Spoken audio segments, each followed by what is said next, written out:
The scorching Nevada sun beat down mercilessly as Willow Richardson awoke to the worst pain she had ever experienced.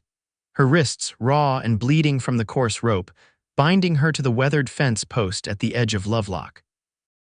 Her throat, parched beyond imagination, made even swallowing an excruciating effort as the early summer heat of 1877 threatened to claim her life before the day's end. Xavier Quentin had never intended to take the eastern trail back to his small ranch that morning, but his horse Brandy seemed determined to follow the less traveled path, a decision that would forever alter the course of two lives. The tall, broad-shouldered cowboy with sun-weathered skin froze in his saddle upon spotting the slumped figure tied cruelly to the fence post on the outskirts of town, her once fine blue dress now torn and dusty beneath the unforgiving sun. "Good Lord," Xavier whispered as he quickly dismounted, his spurs jingling as his boots hit the dirt. The woman appeared barely conscious, her honey-blonde hair falling across a face reddened by hours of exposure. Without hesitation, he pulled his hunting knife from his belt and cut through the bindings holding her wrists. Willow's body pitched forward the moment the ropes gave way. Xavier caught her against his chest, lowering her gently to the ground and positioning her in the small patch of shade cast by his horse. "Miss, can you hear me?" His voice was low and urgent as he uncorked his canteen. When her eyes fluttered open, revealing irises the color of a cloudless sky, he carefully lifted her head and pressed the canteen to her cracked lips. "Small sips now, not too fast." Willow coughed as the water touched her parched throat, but after a moment began to drink gratefully. Her memory was foggy, disjointed images of angry faces and accusations swirling through her mind. She recalled being dragged from her bed at the boarding house in the dead of night, rough hands pulling her through town toward this desolate spot, jeers of thief and liar echoing in her ears. She tried to speak, her voice barely audible. "They said I stole, but I never." "Hush now," Xavier said softly, using his bandana to wet her forehead. "Save your strength, I need to get you somewhere safe." With gentle efficiency, Xavier lifted Willow onto his horse, then mounted behind her, one strong arm keeping her secure against him. She fell in and out of consciousness as they rode, vaguely aware of the rhythmic movement of the horse and the solid presence of the man who had rescued her. The small ranch house came into view after a 20-minute ride. It wasn't much, a modest wooden structure with a barn and corral set against the backdrop of sagebrush-covered hills, but it was Xavier's pride, purchased after years of saving his earnings as a ranch hand. "My foreman's wife is here," he explained as he carried Willow toward the house. "Mrs. Torres will help get you situated." Elena Torres, a kind-faced Mexican woman in her 40s, gasped when Xavier entered with the half-conscious woman in his arms. "Dios mío, what happened to her?" "Found her tied to a fence post east of town," Xavier replied grimly. "She's been out in the sun for hours by the look of it."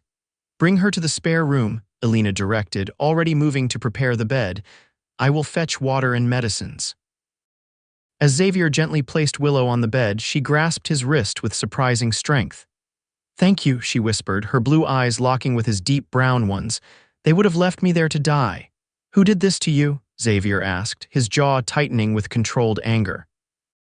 "Henderson's men.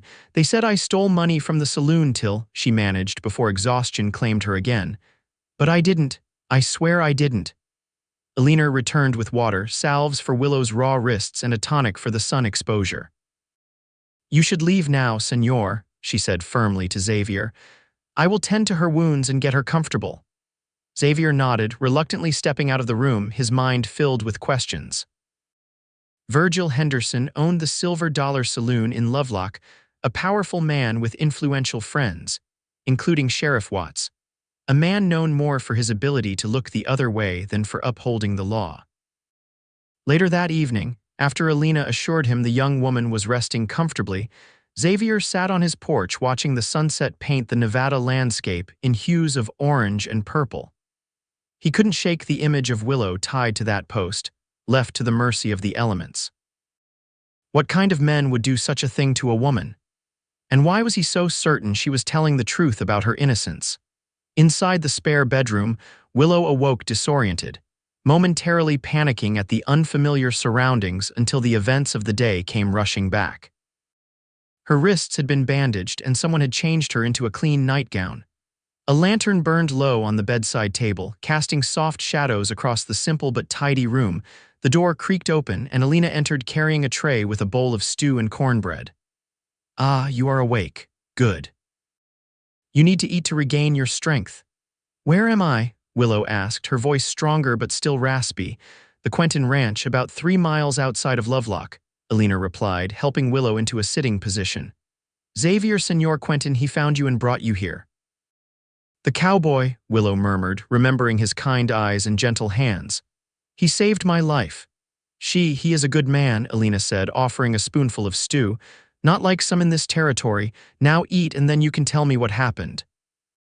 As Willow ate, slowly regaining her strength, she explained how she had arrived in Lovelock 2 weeks earlier, taking a job as a serving girl at the Silver Dollar Saloon. Having fled her home in San Francisco after the death of her parents left her penniless, she had been desperate for work and shelter. "Last night after closing, Henderson accused me of stealing from the till," she explained, her hands trembling at the memory. $50 was missing, and he said I was the only one who could have taken it. When I denied it, he and his men dragged me out of town and—" She couldn't finish the sentence. Alina's eyes flashed with anger. "Virgil Henderson is a cruel man who has brought nothing but trouble to this area. Many fear him, but not Xavier. Never Xavier." Later that night, after Alina had gone to the small cabin she shared with her husband Miguel, the foreman of Xavier's modest cattle operation, Willow heard a soft knock at her door. "Come in," she called, pulling the quilt up to her chin. Xavier entered, hat in hand, looking somewhat uncomfortable. "I just wanted to check on you before turning in," he said, keeping a respectful distance from the bed. "How are you feeling, Miss Richardson?" "Much better, thanks to your kindness, Mr. Quentin," she replied, studying his face in the lamplight. He was younger than she'd initially thought, probably no more than 30, with features that spoke of both strength and gentleness. A small scar ran through his left eyebrow and his dark hair curled slightly at the nape of his neck. "Please call me Xavier," he said with a slight smile. "We don't stand much on formality out here." "Then I'm Willow," she responded, returning his smile despite the lingering pain in her body. Xavier shifted his weight, seeming to wrestle with something. "Willow, I need to ask, did Henderson have any proof that you took that money?" "None," she said firmly. "I never touched the till. The barkeeper Jasper handles all the money. I just serve drinks and—" She paused, a flush rising to her cheeks, fend off unwanted advances. Xavier nodded, his expression darkening. "I believe you. Henderson has a reputation for running off new girls who don't." He cleared his throat awkwardly, "who don't meet his other expectations." Understanding dawned on Willow's face. "He made certain suggestions last night after everyone had left. When I refused, he became angry. Then this morning he claimed the money was missing." "That sounds like Henderson," Xavier said grimly. "Listen, you're welcome to stay here until you're fully recovered. After that, we can figure out what's best. Maybe the stage to Carson City or Reno." "I can't impose," Willow began, but Xavier raised a hand to stop her. "You're not imposing. Besides, it wouldn't be safe for you to return to Lovelock right away." After Xavier bid her goodnight, Willow lay awake for hours, thoughts tumbling through her mind. She had no money, no possessions beyond the ruined dress she'd been wearing, and nowhere to go. The only family she had left was an aunt in Boston whom she'd never met, and who had made it clear years ago that she wanted nothing to do with her sister's family. Meanwhile, in his own bedroom, Xavier found sleep equally elusive. There was something about Willow Richardson that stirred protective instincts he hadn't known he possessed. Perhaps it was the dignified way she carried herself despite her ordeal, or the intelligence that shone in those remarkable blue eyes. Whatever it was, he knew he couldn't simply put her on the next stage and forget about her. The next morning, Willow awoke feeling considerably stronger. Alina had laid out a simple dress likely her own, though it had been hastily altered to fit Willow's taller frame and helped her wash and dress. When she finally emerged from the bedroom, she found Xavier at the kitchen table, studying what appeared to be cattle ledgers. "Good morning," she said softly, causing him to look up with a smile that transformed his serious face. "Good morning," he replied, quickly standing. You look much better today. I feel it, she confirmed, though her wrist still throbbed beneath the bandages. Thank you for the dress. That would be Alina's doing, Xavier said. She's quite resourceful. Willow took a seat at the table as Alina placed a plate of eggs and biscuits before her. I don't know how I'll ever repay your kindness. No need for repayment, Xavier assured her, returning to his ledgers. Anyone would have done the same. No, Willow said firmly, causing him to look up in surprise. Not anyone. Most rode past that fence post without stopping. You didn't. Their eyes held for a long moment, an unspoken understanding passing between them. The relative peace of breakfast was interrupted by the sound of approaching horses. Xavier rose swiftly, moving to the window. Henderson, he said, his voice hardening, and it looks like he's brought Sheriff Watts with him. Willow's face drained of color. They've come for me.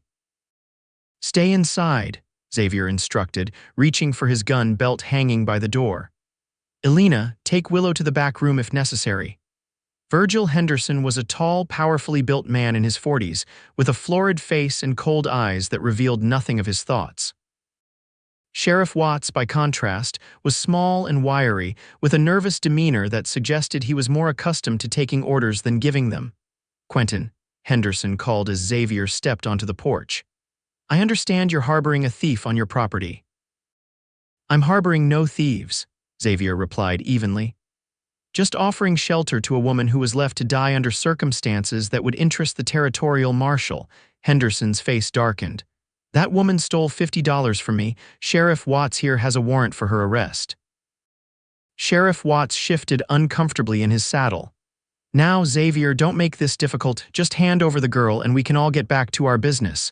The girl has a name, Xavier said coldly. Willow Richardson.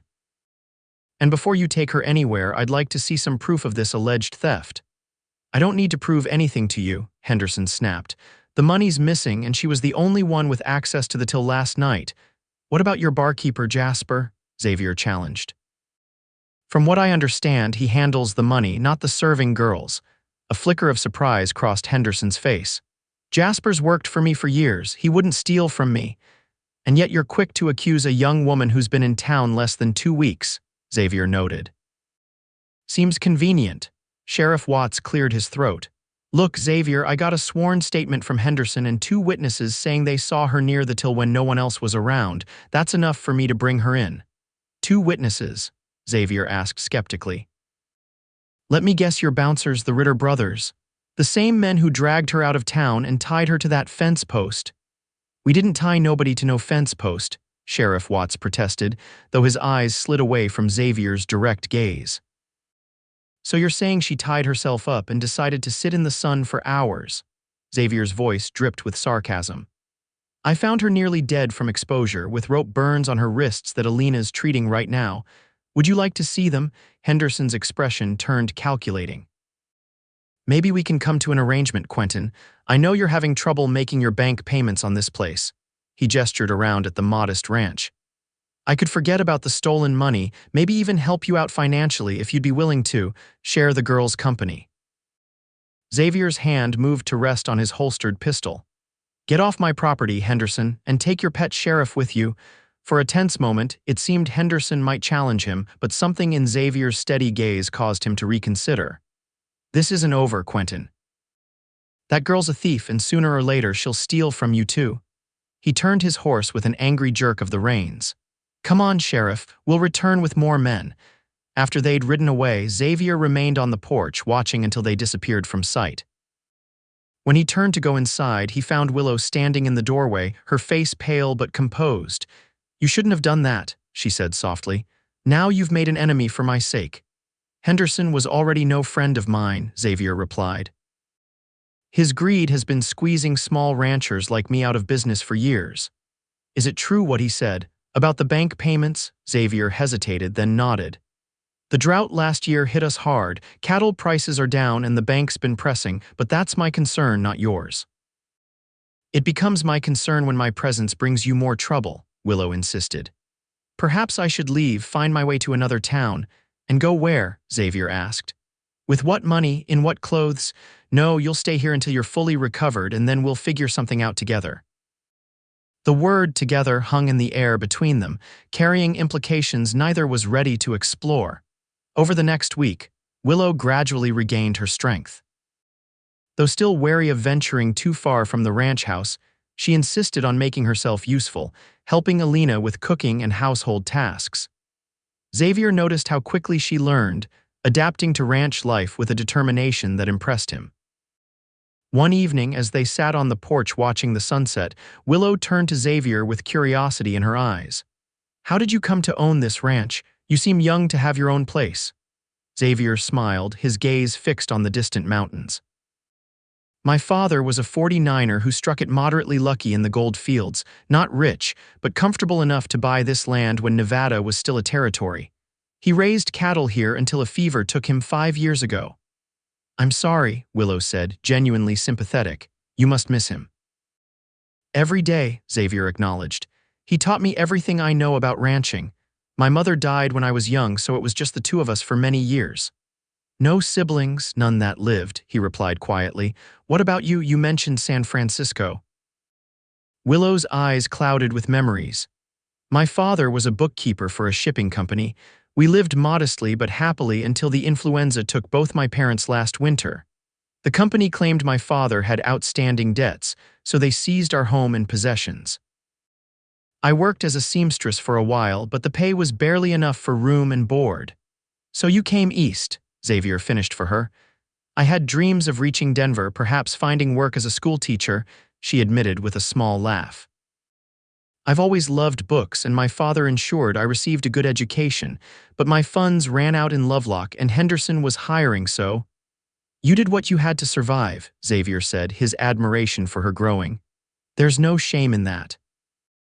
Their conversation was interrupted by Miguel Torres riding hard into the yard, his expression urgent. "Riders coming, patron," he called out. 6 men armed, Henderson leads them." Xavier stood quickly, helping Willow to her feet. "Get inside and stay away from the windows," he instructed. "Miguel, get Alina and take positions at the back of the house. If shooting starts, take Willow and Alina out through the back and head for the Wilson place." "No," Willow protested, gripping his arm. "I won't have you risking your life because of me." "This isn't just about you anymore," Xavier said grimly.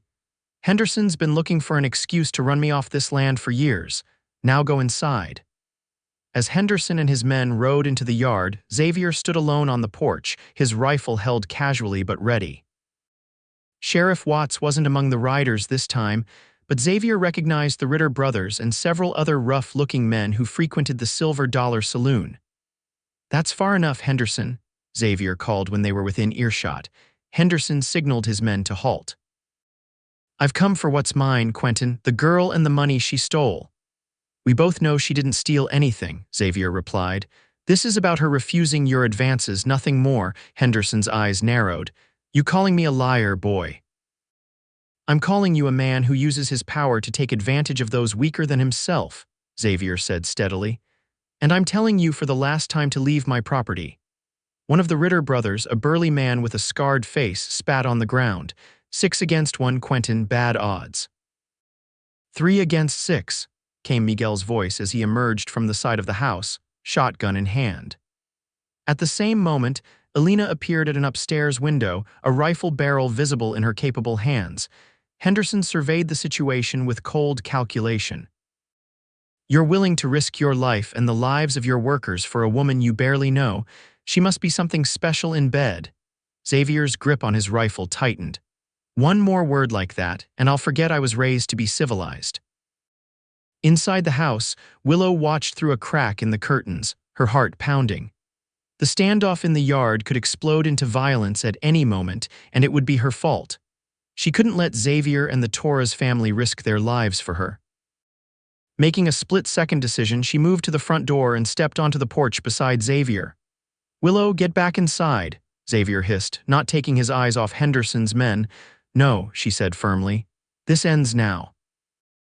Addressing Henderson directly, she continued, "Mr. Henderson, I did not take your money, but I can see that you won't be satisfied until someone pays. I have no means to repay you, but I am willing to return to town and work off the debt, provided you agree to leave Mr. Quentin and his ranch alone." Henderson's lips curved in a satisfied smile. That's more like it, though the terms of your employment would need to be discussed privately. The only terms, Xavier cut in coldly, would be fair wages for honest work until the supposed debt is paid. She'll not be staying under your roof or subject to your private demands. Henderson laughed harshly. You're in no position to dictate terms, Quentin. Actually, came a new voice from beyond the yard, I believe he is. All heads turned to see a dusty wagon approaching, driven by a distinguished-looking older man with silver hair and a neatly trimmed beard. Beside him sat Jasper, Henderson's barkeeper, looking distinctly uncomfortable. Judge Morrison, Henderson said, his confidence faltering slightly. What brings you out to this God-forsaken place? Judge Clive Morrison, the circuit judge for the Nevada Territory, stepped down from the wagon with the deliberate movements of a man who commanded respect wherever he went. I was on my way to Lovelock when I encountered this young man on the road. He has a most interesting story to tell about $50, false accusations, and a young woman left to die in the sun. Jasper couldn't meet Henderson's murderous glare. I'm sorry, boss, but I couldn't live with myself. Not after what they did to Miss Richardson. You sniveling coward, Henderson snarled. I'll see you swing for this betrayal. The only one facing legal consequences here is you, Henderson, Judge Morrison stated firmly. Theft is a serious crime, but attempted murder is hanging offense. Tying a woman to a fence post in the desert sun qualifies in my book. You can't prove anything, Henderson blustered. It's his word against mine. And mine, Willow spoke up, stepping forward with quiet dignity. And I suspect others in town who have been afraid to speak up until now. Xavier moved to stand beside her, his shoulder brushing hers in silent support. Furthermore, the judge continued as if there had been no interruption, I've received numerous complaints about your business practices, Henderson. Intimidation, price fixing, land grabs. The territorial governor is particularly interested in how you've managed to acquire 3 ranches in the past year, all belonging to people who mysteriously decided to leave the area. Henderson's men began to shift uncomfortably, sensing the changing tide. The Ritter brothers exchanged glances, then slowly backed their horses away from their employer. Now see here, Morrison, Henderson began, but the judge cut him off with a raised hand. I suggest you return to town, Henderson. I'll be holding court tomorrow morning, and I expect to see you there. In the meantime, Sheriff Watts will be relieved of his duties pending investigation into his conduct. The judge's stern gaze swept over Henderson's remaining men. That goes for all of you as well. For a moment, it seemed Henderson might challenge the judge's authority, but self-preservation won out. With a venomous glare at Xavier and Willow, he wheeled his horse around and galloped away, his men following at a more sedate pace. As the dust settled, Judge Morrison turned to Xavier and Willow with a kinder expression. Mr. Quentin, your father was a friend of mine. He'd be proud of the stand you've taken today. Thank you, Your Honor, Xavier replied, finally lowering his rifle. But how did you know to come here? The judge nodded toward Jasper, who was climbing down from the wagon. This young man came to my home in Carson City yesterday, confessed everything. It seems Henderson himself took the money from the till, planning to use the theft as an excuse to deal with Miss Richardson. When Jasper protested the treatment of the young lady, Henderson threatened his life. Jasper stepped forward nervously. I'm real sorry, Miss Richardson. I should have spoken up sooner, but I was scared. Henderson's got a long memory and a short temper. What matters is that you spoke up at all, Willow said kindly, though she couldn't quite bring herself to smile at him. Judge Morrison cleared his throat. I'll need both of you to testify at the hearing tomorrow. With your statements and Jasper's confession, we should be able to put Henderson away for a good long while. After the judge departed, promising to return in the morning to escort them safely to town, an almost giddy sense of relief washed over the ranch. Elena insisted on preparing a special dinner to celebrate, while Miguel opened a bottle of tequila he'd been saving for a special occasion. That evening, as the household finally settled down, Xavier found Willow standing alone by the corral, gazing up at the star-filled Nevada sky. Penny for your thoughts, he said softly, coming to stand beside her. I was just thinking how quickly life can change, she replied. A week ago I was tied to a fence post expecting to die, now Henderson's the one facing judgment. Justice has a way of finding its course eventually, Xavier said. Though they both knew it wasn't always true, Willow turned to face him, her expression serious in the moonlight. I've been thinking about what happens next, once the hearing is over. You could stay, Xavier suggested, the words coming out before he could consider them fully. The ranch could use another pair of hands, and Alina would appreciate the company. A small smile played at the corners of Willow's mouth. Is that the only reason you want me to stay? To help around the ranch, Xavier felt warmth creeping up his neck that had nothing to do with the mild evening. No, he admitted, that's not the only reason. I've never worked on a ranch before, she said, her eyes never leaving his face. I wouldn't know the first thing about cattle or horses. You'd learn, he assured her. You strike me as a quick study. They stood in silence for a moment, the night sounds of the ranch surrounding them, cattle lowing softly in the distance, the occasional stamp of a horse's hoof from the barn, the whisper of the breeze through the sagebrush. When you found me, Willow said finally, I was as close to giving up as I've ever been. You didn't just cut me down from that fence post, Xavier. You gave me hope when I had none. Slowly, as if giving her time to pull away, Xavier reached out to take her hand. Her fingers were soft against his calloused palm. And you gave me something too, he said quietly, a reminder of what's worth fighting for in this world. The next morning, Judge Morrison returned as promised, and together they traveled to Lovelock for the hearing. The town was abuzz with the news of Henderson's arrest and the charges against him. Many seemed stunned that anyone had finally stood up to the saloon owner, while others appeared quietly relieved. The makeshift courtroom in the town hall was packed with curious onlookers. Henderson, looking considerably less imposing without his usual entourage, sat glowering at the defendant's table. Sheriff Watts, stripped of his badge pending investigation, huddled miserably in a corner. One by one, witnesses came forward. Jasper described how Henderson had taken the money himself, then ordered the false accusation against Willow. The Ritter brothers, hoping for leniency, admitted to dragging Willow out of town on Henderson's orders and leaving her tied to the fence post. When Willow herself took the stand, a hush fell over the room. With quiet dignity, she recounted her ordeal, from the false accusation to the moment Xavier cut her free.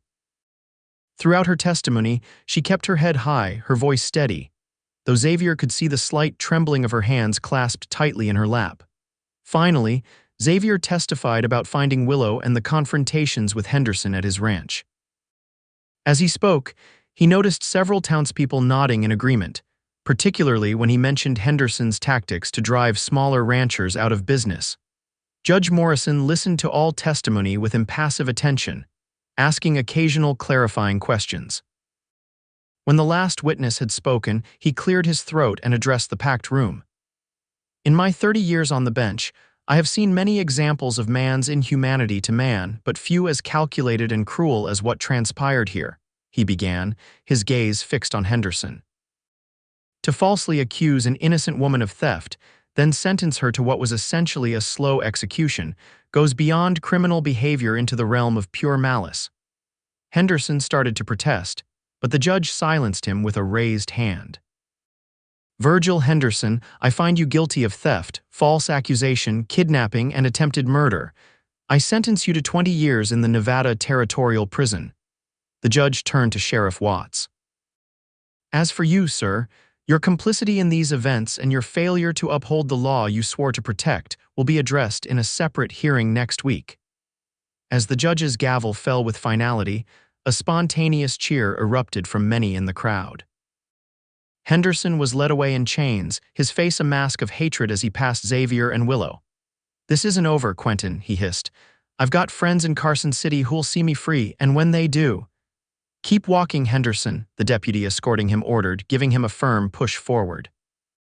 Outside the town hall, several townspeople approached Willow to offer apologies for not helping her and congratulations for her courage in testifying. Among them was Martha Jenkins, the owner of the town's small dress shop. Miss Richardson, if you're planning to stay in the area, I could use help in my shop, she offered kindly. I'm getting on in years and my eyes aren't what they used to be for fine stitchwork. Willow glanced at Xavier, who had remained steadfastly by her side throughout the proceedings. Something unspoken passed between them before she turned back to Mrs. Jenkins with a grateful smile. "Thank you for your kind offer, Mrs. Jenkins, but I've already accepted a position at the Quentin Ranch," she said. "Perhaps I could visit occasionally to help with special orders." The older woman smiled knowingly, her gaze shifting between Willow and Xavier. "Of course, dear, my door is always open to you." As they prepared to return to the ranch, Judge Morrison approached them one last time. "Miss Richardson, the territorial court will ensure that restitution is made to you from Henderson's considerable assets. It won't undo what was done, but it should provide you with some financial security." "Thank you, Your Honor," Willow replied, "though I've already found security of a different kind." The judge's eyes twinkled as he looked between them. "So I see. Your father would approve, Xavier. He always said you had good judgment, except when it came to buying horses." Xavier laughed, the tension of the day finally easing from his shoulders. "He never did forgive me for buying that ornery Mustang." As they rode back to the ranch, Willow in a new dress purchased from Mrs. Jenkins' shop, and seated on a gentle mare Xavier had bought for her with money advanced against the restitution. A comfortable silence settled between them. The road ahead would not be easy. Ranching rarely was, especially for a small operation like Xavier's, but they would face its challenges together. "Tell me more about ranch life," Willow requested as they rode side by side. "If I'm to be useful, I should know what to expect." Xavier smiled, pleased by her practical approach. "Well, we're small compared to some operations, just 100 head of cattle and 10 horses besides the ones we use for work. Miguel and Alina have been with me since my father's time, and we hire extra hands during roundup and branding." "And what would my duties be?" she asked, adjusting her seat in the saddle with increasing confidence. "That depends," Xavier replied thoughtfully. "Alina handles the cooking and household matters, but she'd welcome help. There's always bookkeeping to be done, correspondence with cattle buyers, supply orders to manage. All things my father trained me to do," Willow noted with satisfaction. "Perhaps I can be more useful than I thought." Xavier's expression grew serious. "Willow, I don't want you to stay because you feel obligated or because you think you need to earn your keep. I want you to stay because it's what you want." She reined her horse to a stop, prompting Xavier to do the same. The afternoon sun caught in her honey blonde hair, creating a halo effect that took his breath away. "Xavier Quentin," she said softly, "when you cut me down from that fence post, you didn't just save my life. You gave me choices again, the freedom to decide my own path. And I choose this path with you, if you'll have me." The weeks that followed brought many changes to the Quentin Ranch. With the money from Henderson's restitution, Xavier was able to pay off the bank loan that had been hanging over his head and purchase additional cattle to expand the herd. Willow proved adept at managing the ranch's accounts, implementing organizational systems that increased efficiency and profitability. Word spread throughout the territory about Henderson's downfall and the courageous woman who had stood up to him. The story grew in the telling, sometimes casting Xavier as a heroic gunslinger who had faced down a dozen of Henderson's men single-handedly. When such exaggerated versions made their way back to the ranch, Xavier would roll his eyes while Willow hid her smile. As summer gave way to fall, Willow's position at the ranch evolved from guest to essential partner.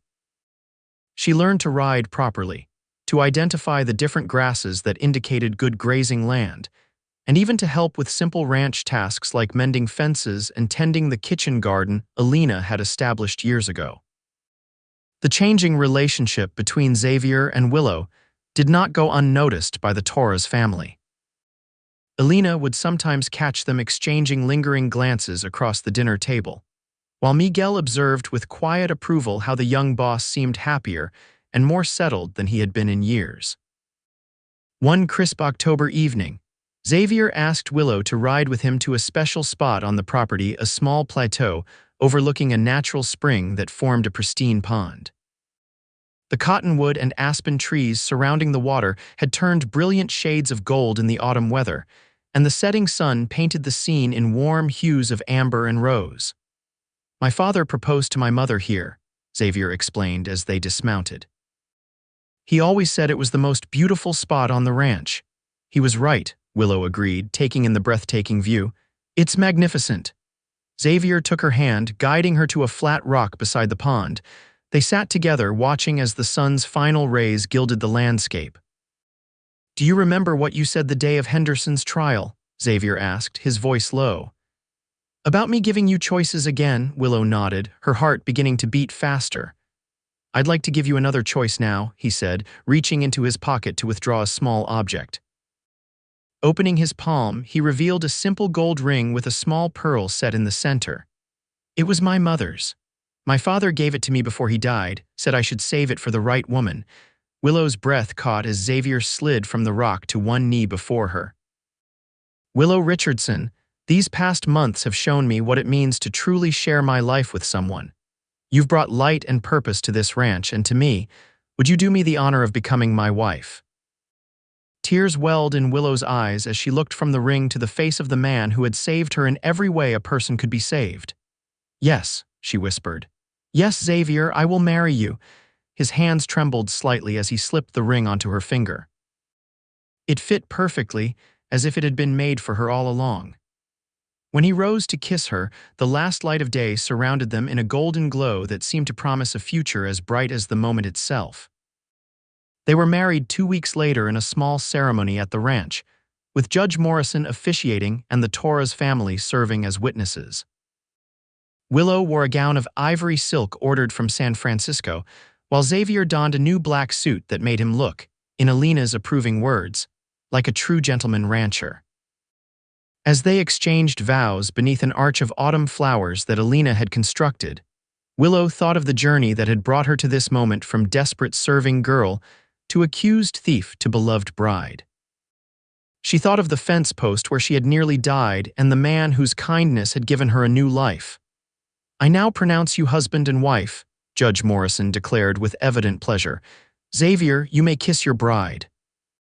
As Xavier's lips met hers, sealing their union with a kiss that promised both tenderness and passion, Willow knew she had found not just safety, but a home and a love that would endure through whatever challenges lay ahead. The years that followed brought both joy and hardship to the Quentin ranch. A harsh winter in 1879 threatened the cattle herd, requiring round-the-clock work from Xavier and his men to save as many animals as possible.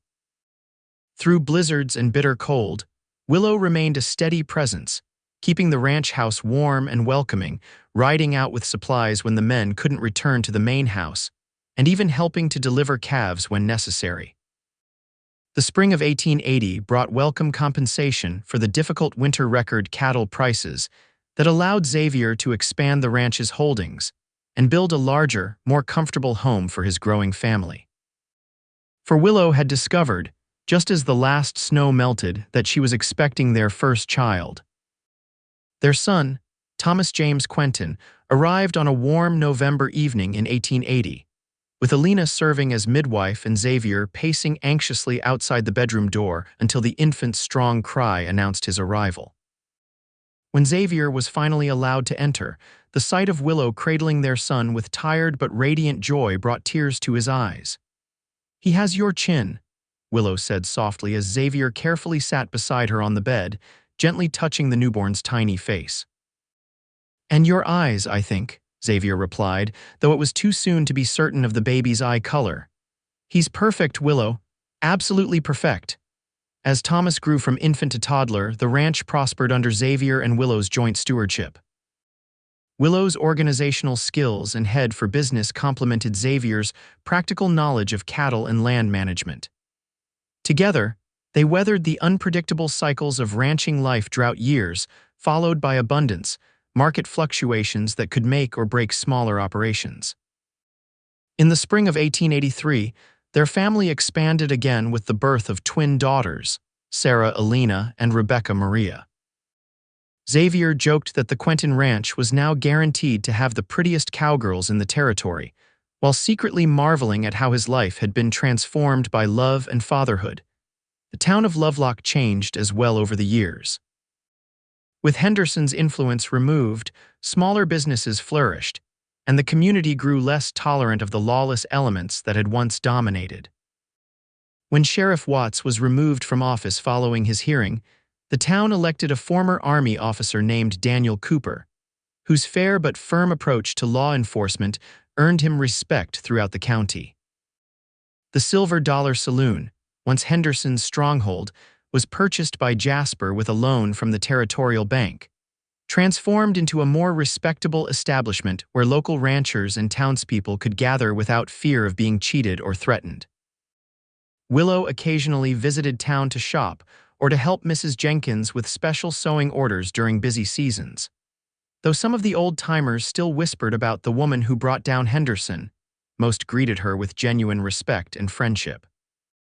The story of her ordeal and rescue had become part of local lore, sometimes shared around campfires or at community gatherings, though Willow herself preferred not to dwell on those dark hours tied to the fence post. On the 5th anniversary of the day Xavier had found Willow, they rode together to the spot where it had happened.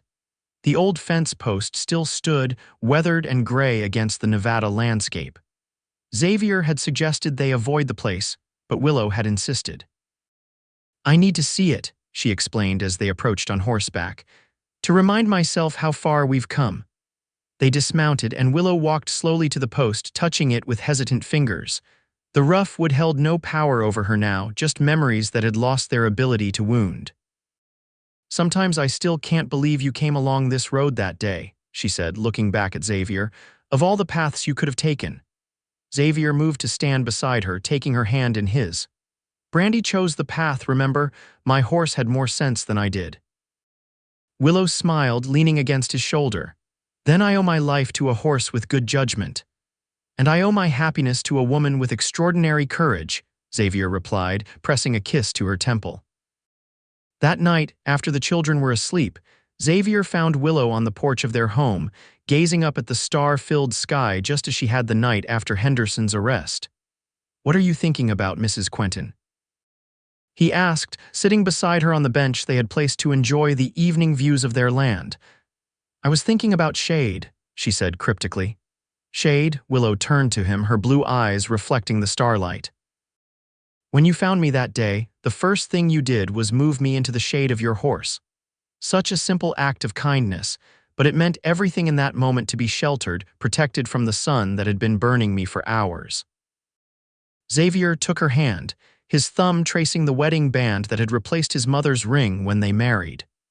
The pearl ring now rested in a velvet box, waiting for the day their son might need it. "I've been thinking," Willow continued, "that's what love is, providing shade for each other through life's harshest moments. You've given me shade when I needed it most, and I hope I've done the same for you." "Every day," Xavier assured her, his voice husky with emotion. "In more ways than you could ever know." Inside the house, they could hear Thomas stirring, likely in need of a drink of water as was his nightly habit. Soon one of the twins would probably wake as well. They seemed to sense when their brother was up, and rarely missed an opportunity to join whatever adventure he might be having. "Our life isn't always peaceful," Willow acknowledged with a small laugh as they rose to tend to their children. "No," Xavier agreed, drawing her close for a moment. "But it's ours, and I wouldn't trade it for anything in this world." As they returned to the warmth of their home, the stars continued their silent vigil over the ranch, the same stars that had witnessed Willow's darkest hours, tied to that fence post, and now illuminated the life and love that had blossomed from that moment of rescue. The Nevada night wrapped around the Quentin ranch like a protective embrace, promising many more years of joy and challenges, shadows and sunshine, and above all, the enduring shade of love that Xavier and Willow had created together.